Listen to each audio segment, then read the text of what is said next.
बहुत समय पहले बादलों के ऊपर एक सुंदर सा राज्य था, परीलोक।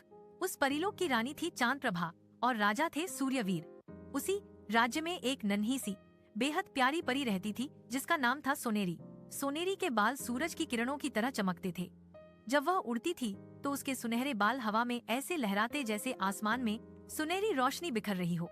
उसकी आंखें नीले आसमान जैसी थीं और उसके पंख चांदी की तरह चमकते थे। सोनेरी का सपना सोनेरी बाकी परियों से थोड़ी अलग थी।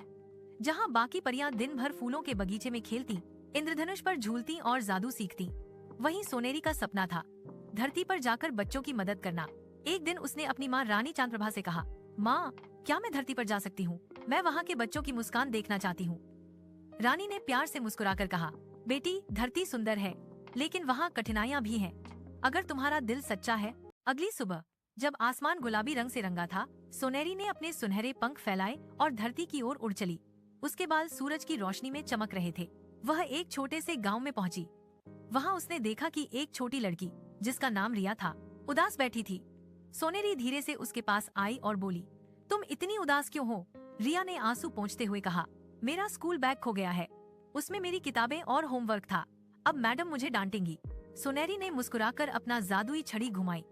हल्की सी सुनहरी चमक हुई और कुछ ही पल में बैग पेड़ के पीछे से मिल गया। रिया की आंखों में खुशी चमक उठी। तुम कौन हो? सोनेरी हंसते हुए बोली, मैं तुम्हारी दोस्त हूँ। नई दोस्ती। रिया और सोनेरी की दोस्ती हो गई। हर रात जब सब सो जाते, सोनेरी चुपके से आकर रिया से मिलती। वह उसे सिखाती कि कैसे बहादुर बनना है, कैसे सच्चाई का साथ देना है और कैसे दूसरों की मदद करनी है। एक दिन गांव में सूखा पड़ गया। पेड़ पौधे मुरझाने लगे। लोग परेशान हो गए। सोनेरी ने सोचा, अब समय है अपने जादू का सही इस्तेमाल करने का। वह आसमान में ऊंचा उड़ गई और अपने सुनहरे बालों से एक चमकदार रोशनी निकाली। उस रोशनी ने बादलों को बुलाया। धीरे धीरे काले बादल आए और बारिश होने लगी। गांव में खुशी की लहर दौड़ गई। बच्चे बारिश में नाचने लगे। लेकिन हर कहानी में एक मोड़ आता है। परीलोक का एक शरारती जादूगर जिसका नाम अंधकार था, सोनेरी की ताकत से जलता था। उसने सोचा, अगर मैं उसके सुनहरे बालों की चमक छीन लूं, तो उसका जादू खत्म हो जाएगा। एक रात वह धरती पर आया और उसने सोनेरी पर जादू कर दिया। अचानक उसके बालों की चमक कम हो गई। सोनेरी घबरा गई। उसने अपने पंख फैलाए पर उड़ नहीं पाई। रिया ने यह सब देखा। वह डर गई, लेकिन उसने हिम्मत नहीं हारी। उसने सोनेरी का हाथ पकड़ा और कहा, तुमने मुझे सिखाया है कि सच्चाई और हिम्मत सबसे बड़ी ताकत है। मैं तुम्हें छोड़कर नहीं जाऊंगी। रिया की सच्ची दोस्ती और प्यार से एक चमत्कार हुआ।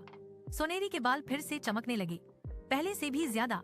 अंधकार का जादू टूट गया और वह भाग गया।